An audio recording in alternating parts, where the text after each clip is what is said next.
My name is Yates. I want to first off thank all you guys for coming out here for my last speech. We made it through my class, so I'd like to thank you guys for being here for me, for helping me out with this. Today I'm going to be telling you guys a little bit about globalization. I'm going to explain to you guys a little bit about what it is and why I think it's becoming a problem and something that needs to be addressed. What is globalization? Well, globalization is a process of interaction and integration among the people, companies, and governments of the world. It's driven by international trade and investments and aided by information technology. Globalization has increased dramatically over the past few decades due to the rise in technology, but it is not at all a A little bit about the history of globalization. For thousands of years, people and later corporations have been buying from and selling to each other across great distances. We can go back as far as the 15th century with the Silk Road, which was a trade route that connected China and Europe. They traded silks and other spices. Another example from the past is a triangular trade, which was between Europe, Africa, and the United States. In the 18th century, they traded spices, jewels, metals, and people as well.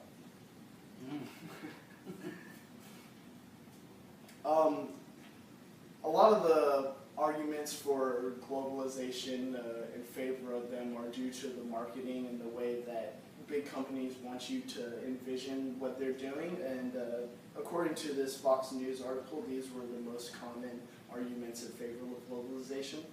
A lot of people say that as Western society becomes more knowledgeable of the issues facing developing countries, we can go in and occupy them and create opportunity for the people of those countries to advance themselves and increase their quality of life.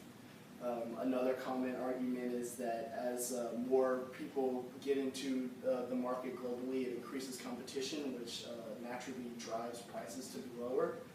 And finally, a lot of people say that developing countries are able to reap the benefits of current technology without having to go through the growing pains of actually developing themselves. And those are a lot of the arguments that people like to say in favor of globalization, but in all honesty, they're just really surface arguments. There's a lot more effects of globalization to consider. These are some of the cons, the negatives of globalization. According to a CNBC article that I found, a lot of people believe that globalization will increase the wealth of the entire world, but the truth is that the benefits of globalization are really not reaped globally.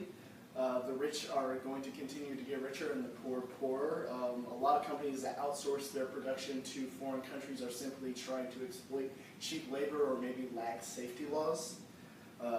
Outsourcing those jobs creates a problem wherein, although it provides jobs to those countries that they're outsourcing the jobs to, it creates a lack of jobs in the countries where the companies are based. That's a big issue here in the United States. We have a lot of companies outsourcing our jobs to Mexico and China now for their cheaper labor, and it's really become a hot-button issue in our upcoming presidential election. Another con that I found, this is according to a Huffington Post article that I read,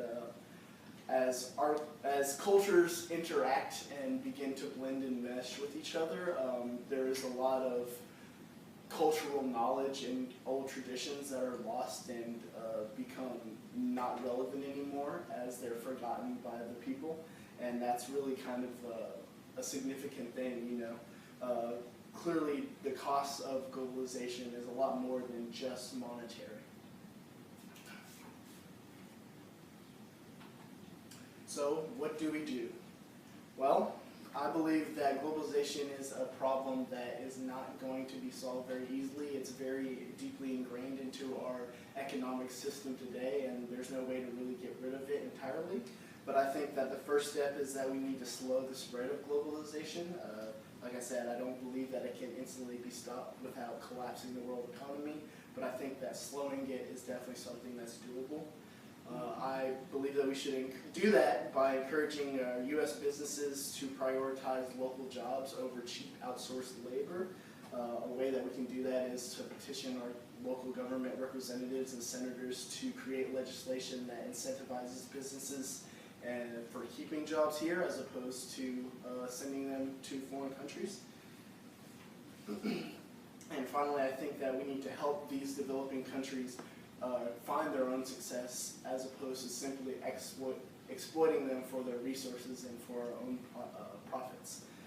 Globalization, simply put, is stretching our economy too thin.